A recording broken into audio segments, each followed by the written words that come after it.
আজকের একটা রেসিপি নিয়ে চলে এসেছি। তো পুরো রেসিপিটা দেখতে থাকুন। রেসিপিটা কি আপনাদেরকে বলছি, শুনুন।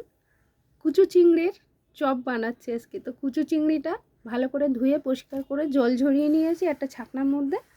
তো এখানে আমি দিয়ে দিচ্ছি কুচানো পেঁয়াজ, টমেটো, কাঁচা লঙ্কা।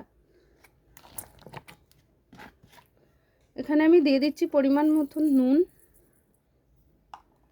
দিয়েছি হলুদ গুঁড়ো, লাল লঙ্কার গুঁড়ো,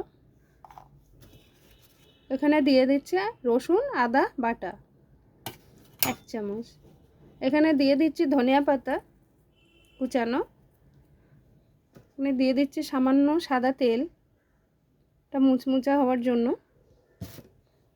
এখানে দিয়ে দিচ্ছি বেসন, বেসনটা দিয়ে ভালো করে মাখতে হবে। তো আমি এখানে পরিমাণ মতন বেসন দিয়ে দিয়েছি। এখন আমি এটা ভালো করে মেখে নেব। তো চিংড়ি মাছটা এরকমভাবে মেখে নিতে হবে। তো আমি এখানে মেখে নিয়েছি। এখন বড়াটা ভাজার, চপটা ভাজার জন্য আমি ছোট ছোট এরকম নিয়ে একটু চ্যাপটা করে, তো হাতের সাহায্যে এরকমভাবে গোল করে নিতে হবে চেপে। এখানে ফ্রাই প্যানে সর্ষের তেল দিয়েছি, সর্ষের তেলটা গরম হয়ে গেছে। তো এখানে আমি চপগুলো ভাজার জন্য ছেড়ে দিচ্ছি।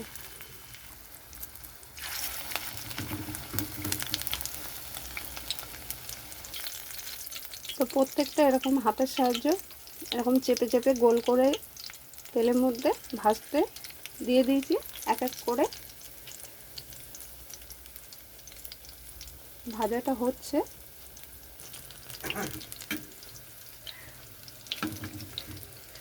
একটা সাইড হয়ে গেছে, আর একটা সাইড হবে।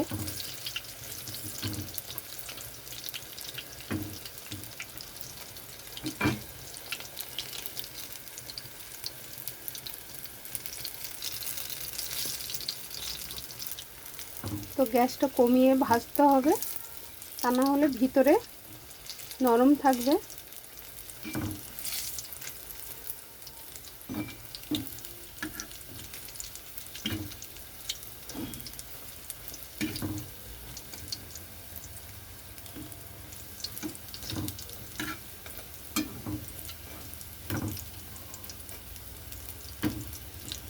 তো ভাজাটা হয়ে গেছে, তেলটা ঝরানোর জন্য সাইড করে রেখে দিচ্ছি।